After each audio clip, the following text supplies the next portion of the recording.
For today's upper body workout, we're going to start with some negative press-ups. But before we do that, we're going to start working the muscles around our scapula. These are the shoulder blades. This is really important for posture, and it's going to help you as we progress with our push-ups. So these are often called scapular push-ups. So you can be on your knees if it's difficult to hold a high plank for long, but we are going to come into a high plank to do our negative press-ups afterwards. So you can be in a tabletop position or you can be in a plank position. And what we're going to do, we're going to keep the arms straight. We're going to try and get the shoulder blades together and then push them apart. So that's 1, 2, shoulder blades together as far apart as you can go. 4, 5, 6, 7, 8, 9, one more, 10. When you're trying to get the shoulder blades as far apart as you can, I always think to imagine you're wearing a top with a seam that you're trying to rip, kind of like Incredible Hulk style. So we're going to move on to our negative press-ups now. So we do want to be in a high plank position to start, wrists under the shoulders, and then a little bit wider so we can really get into our chest muscles. With these, we're keeping the body straight for as long as we can, and then as soon as we start to lose that stability or core strength, knees down, come down any old way. That's safe. Doesn't matter how you get up, okay? So the focus is on that negative movement. We're going to go for 10 of these. So let's go. If you can, go all the way down. Brilliant. If that's starting to feel easy, add some weight onto the back. 2.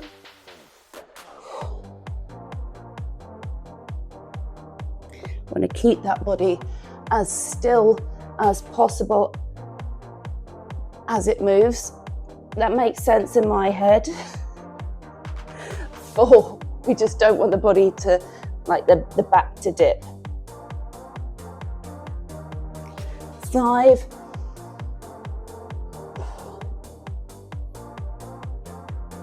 6, let's keep it going. 7,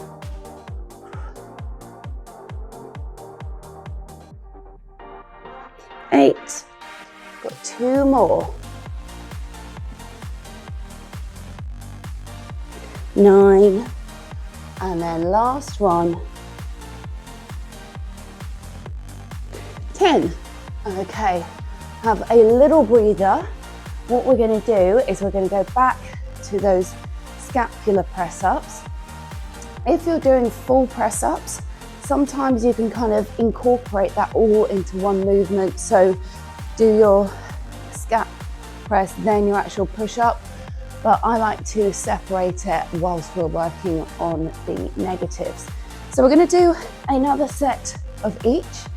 Okay, if your wrists are feeling it, just do a few mobility exercises. I've actually done a video on wrist mobility. I'll put the link to that in these comments, because sometimes it's not a question of feeling strong in our wrists, it's all about actually the mix of strength and flexibility. I'll stop procrastinating. Let's come into our next set of scap push-ups. So arms straight, blades together, apart. 2, 3, 4, keep your core nice and strong. 5, 6, 7, 8, 9, 10.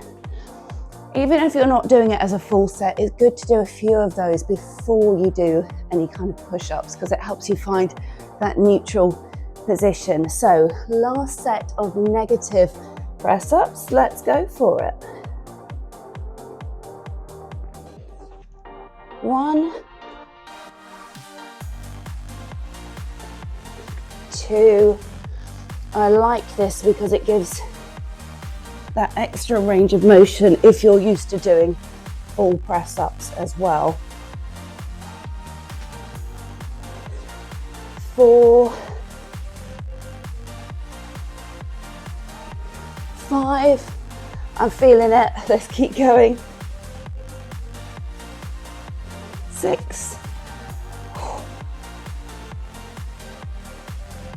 7, nearly there. 8, last 2, I promise. 9, and then the last one. We've got this. 10, well done. Hope you feel that in all the right places. If your wrist's a little bit sore, just do some meatballs, I call these with the kids. Okay, have a good one. I will see you soon.